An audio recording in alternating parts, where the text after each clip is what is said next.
Alex Kansas has made a new video. It's called Giza Guardian. Is it Giza? Giza? Giza. Giza Guardian. And Giza is in Egypt, right? Yes! So here we go, guys. Here is Alex. And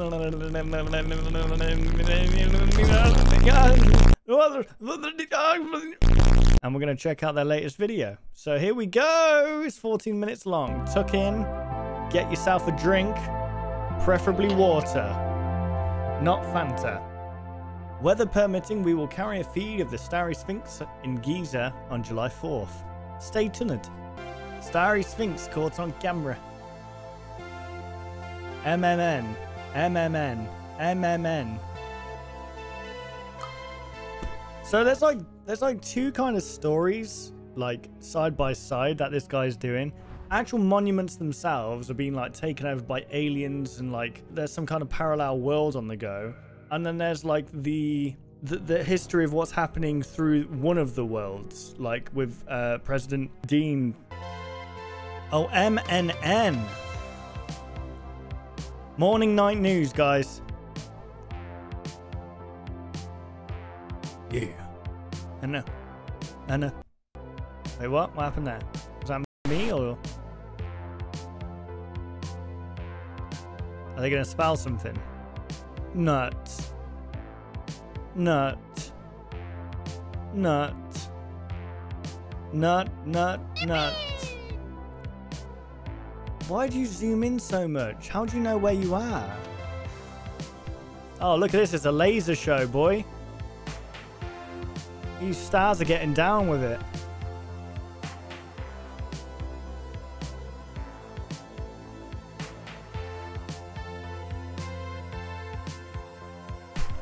Yeah.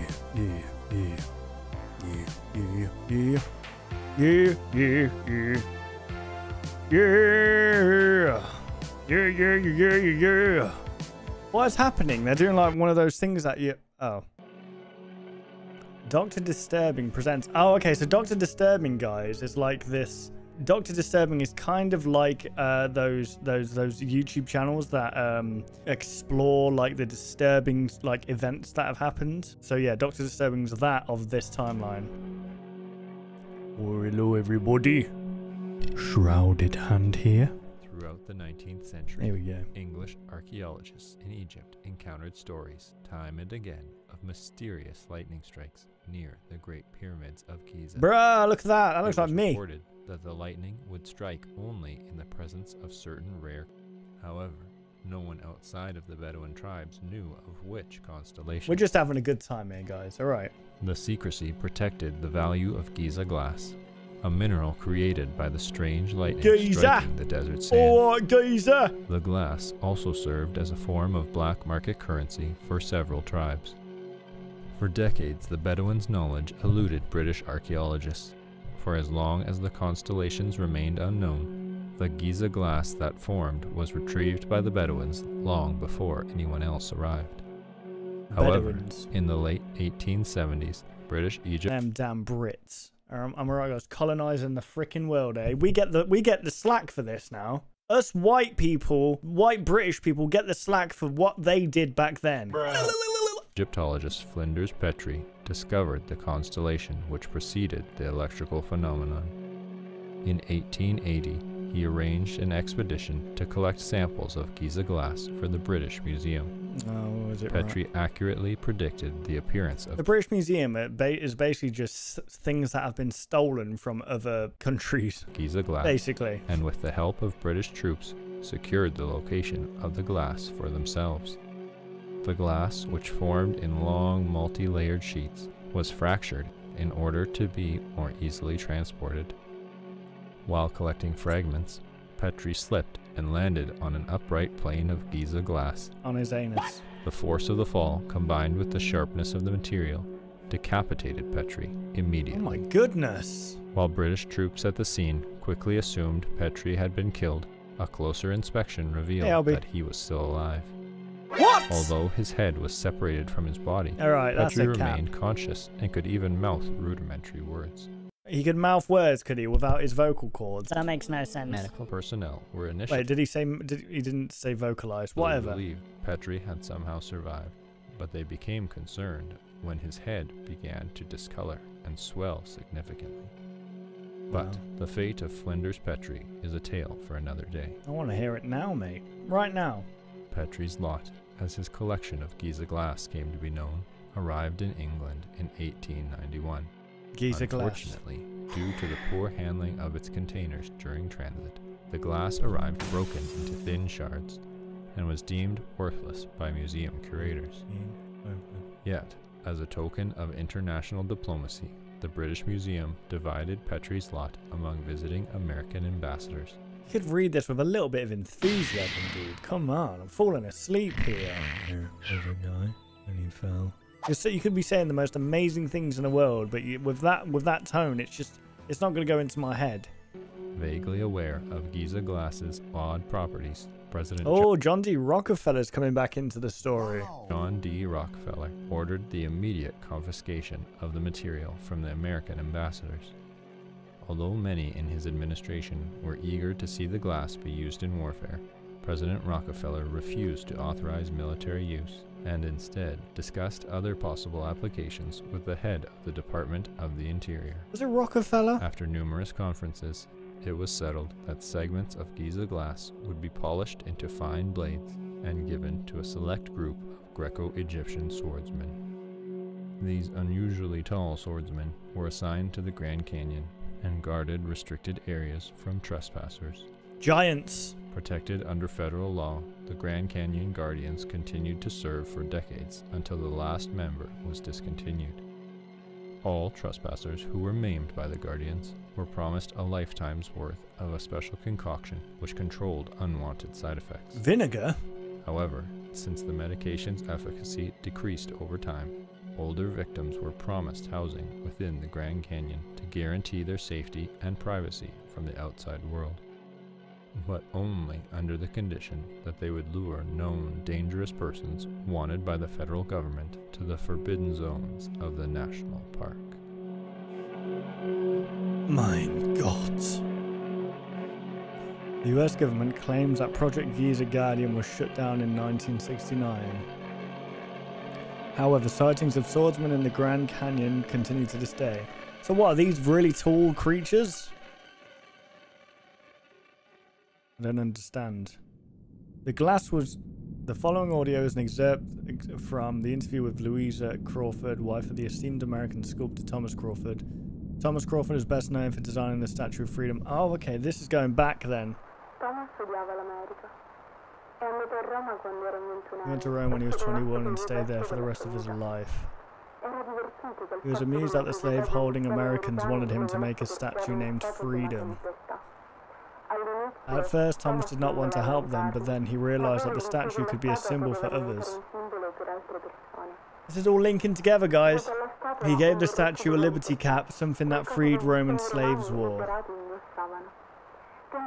He thought that if a 20-foot statue of a liberated woman stood on the Capitol dome, perhaps some men would be less ignorant. You can imagine how disappointed he was when Mr. Davis in Washington then told him to take the cap off of Freedom. You dirty bastard! But Thomas saw his project through to the end. He even went to Egypt to find a material for her sword. Oh, he got the Giza sword. It is a very special type of glass, Giza glass. One time while he was sharpening the glass at his workshop, he accidentally cut off the tip of his finger. Although I was worried when he told me, he couldn't stop laughing. He told me that the glass was so sharp that the tip of his finger slipped off without pain or blood. Yeah, he could still feel it. When Thomas concentrated, he could make his fingertip twitch on the table. Oh, wow. He found it funny. I didn't. I remember he came home one night without a hand. He said he could still move it at the workshop. He was so young when he left. Only 43 years old. We loved each other very much. You can imagine my surprise when I looked into the plaster model's mouth. Thank goodness that Inspector Zafina was wrong. He made me think there was a serial killer in town. What? But nobody murdered him. Thomas cut his own body up and put himself inside of Freedom. What? I saw him inside, all of him. I knew what must have happened, but seeing his eyes and her face was too much for me. What? How did he do that? Oh yeah, I guess if you cut parts of your body off and you can still move them, then... She looked so awake. Zafino told the Americans that Thomas passed away. I think he has found out the truth since then. The Gibraltar police thought I would be devastated to hear that they found Nina's skin in the cave. But I was relieved. I knew she's still alive. Wait, what? Thomas must have pulled her into the statue with him. No, that didn't happen, did it? That's not what happened. Wasn't it a journal? She made a journal and, like, she snuck onto the ship with this Liberty thing. And then Liberty, like, fought its way off the ship, went deep underground, and then used the skin of this girl. Following the broadcast of the controversial Delaware Double report, the Delaware River Journal was shut down by federal authorities. However, a secondary organization, the New Delaware Journal, continued operations. Interessant. New Delaware Journal, Washington, D.C. Following the ADA storming of the Capitol on January 6th, numerous organizations expressed interest in purchasing the Statue of Freedom. The statue, which fell during the riot and caused over 150 casualties, was seen by reactionary politicians as a result of poor craftsmanship, and blamed her original installer, Philip Reed, for her collapse. Reed and I'm trying to think what happened. There's a lot has happened in this series, and it's all kind of linking itself together now. experienced architect and enslaved man at the time of freedom's Is all the stuff this guy does connected in the same universe? No, it's connected. It's all connected, but it's very cleverly connected. assembly. This has become the latest in a series of historical figures demonized by the ADA. Due to growing reluctance to reinstall the Statue of Freedom, the Department of the Interior has instead transferred Freedom to an undisclosed location in the Grand Canyon. Oh, that's what that is then. Okay. All other offers That's what's happened. It wasn't the purchases. okay. When asked why the statue had been sent to the Grand Canyon, President Dean replied, "The rocks won't shoot her down." What? The rocks won't shoot her down? Shortly after the broadcast of Freedom's new home, New Delaware journalist Howard Melrose leaked classified file STFR 4.3099 to the public. Melrose now lives in exile in Egypt. Oh dear. In Giza.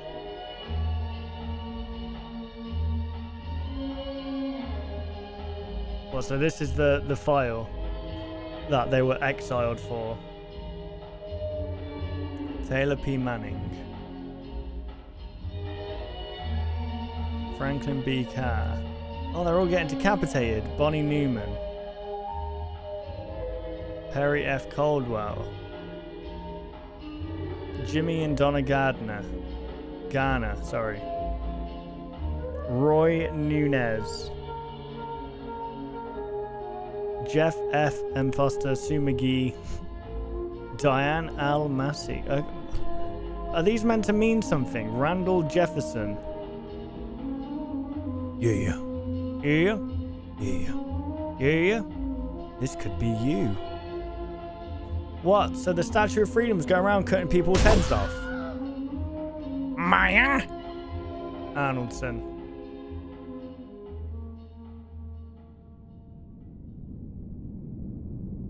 The following audio clip, known as The Last Words of Maya Arnoldson, was recovered by park rangers in the Grand Canyon. Viewer discretion. Oh! Wasn't the Grand Canyon video about the man going out and finding his sister or something like that?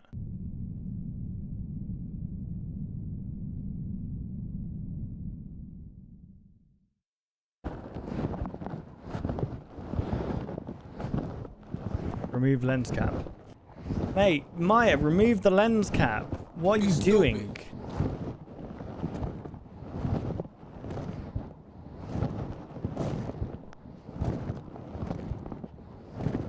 Maya! Maya noticed a sink ahead of her. No, not now. Not now. No, I won't bother you.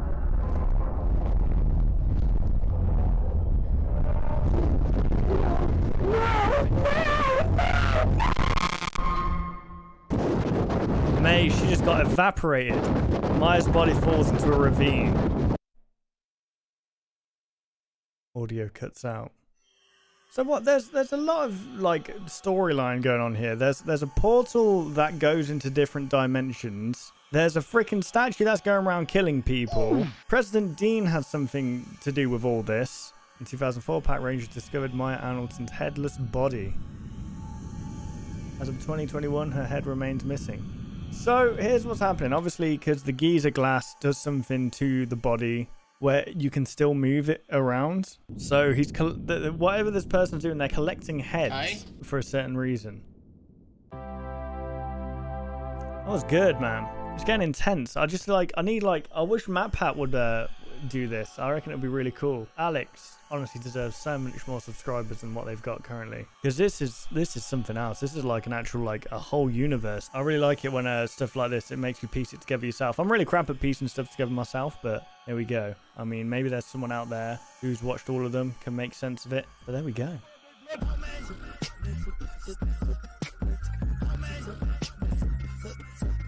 What?